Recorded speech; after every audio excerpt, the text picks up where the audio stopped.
juste. Dieu lui révéla que seul celui qui avait déjà cru, que la porte du repentir était fermée, et qu'il devait construire une arche. C'était étrange et surprenant, comment bâtir une arche au milieu d'un désert sans arbres ni bois. Dieu ordonna alors à Noé de planter des arbres. Après de longues années, ils grandirent, et Dieu lui enseigna à les couper et à préparer le bois pour l'arche. Il lui apprit également à clouer du bois sur du bois. Les gens passaient près de lui, surpris de le voir abandonner l'appel à Allah pour se consacrer à l'agriculture et à la menuiserie. Ils se moquaient de lui en disant, « Ô Noé, tu nous appelais à ta religion, et maintenant tu construis un navire dans le désert ?» Seuls des fous feraient cela. Noé, que la paix soit sur lui, répondit, « Si vous vous moquez de nous, nous nous moquerons de vous comme vous vous moquez.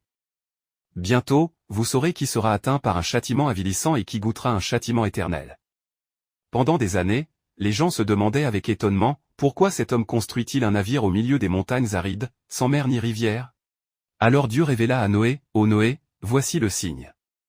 Lorsque tu verras l'eau sortir du lieu en feu auprès de toi, embarque avec les croyants dans l'arche. » Le navire fut enfin achevé. Noé sur lui la paix attendait le signe. Il sut alors que le déluge approchait et que le châtiment allait s'abattre. Il ordonna aux croyants de monter à bord. Les gens les observaient avec dérision, comment peuvent-ils embarquer sur un navire au milieu d'un désert aride? Dieu lui envoya aussi des couples d'animaux, mâles et femelles. Alors il dit, montez à bord, au nom de Dieu.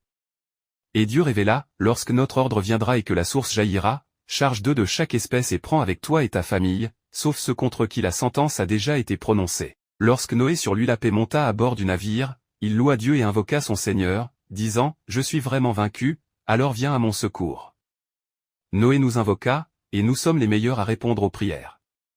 Alors commença le déluge annoncé, une pluie torrentielle tomba du ciel, et des sources jaillirent de la terre, jusqu'à ce que l'eau monte et recouvre les montagnes, tandis que l'arche de Noé et les croyants flottaient à la surface. Les incroyants, pris de panique, se réfugièrent dans leur maison, mais l'eau monta bientôt au-dessus de leur toit,